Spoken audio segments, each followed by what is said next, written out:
Back when the leadership of the Republican Party pushed in secret to give amnesty to illegal immigrants, and they did, Senator Jeff Sessions stood almost alone in opposing it. He opposed intervening in Syria against a president who saved that country's Christians. He opposed expanding our totally pointless presence in Afghanistan. With America's heritage under attack, Jeff Sessions has stood up against the mob, but right now he's not being rewarded for it. Tonight, Sessions is in a close runoff race against a former football coach called Tommy Tuberville, who does not share these views and only moved to Alabama 2 years ago. That runoff is next Tuesday. Senator Jeff Sessions joins us tonight. Senator, thanks so much for coming on. I asked this question with respect because, sincerely, you're one of the very few politicians I do respect. You're up against a guy who's not as conservative as you are at all, who's not from Alabama. Why aren't you crushing him? What's going on? Look, it is an important time for America. We're losing this country. We need a voice in Washington who understands it, who has principles and convictions, the courage to stand up for those convictions, the ability to advocate those values that Alabama believe in, that I believe in, I've been raised with. And you're right, my opponent just passed through the state. He hardly knows the state. I know it like the back of my hand. But more importantly, we have to have some warriors in the Congress. And we need some to push our Republicans. Too many of them are hiding out and not speaking out. I did defeat a $1 billion program to pass this amnesty bill that was absurd. It would have given amnesty to millions without ending the illegality. And we fought that battle and won it. I remember. I led the fight against the Pacific Trade Agreement, and Obama did, and won that one too.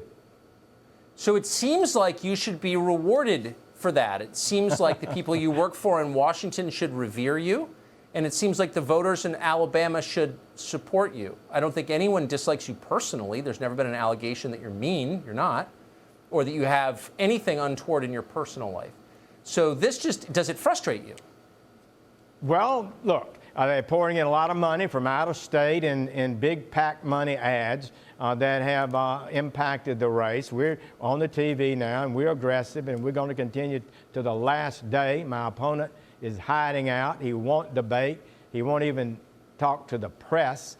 And, you know, if you won't debate me or defend your values, then something is dangerous here. So that's the message I'm trying to take to the people of Alabama. Tommy Tuberville, at age 65, Tucker, had never given any contribution to any candidate.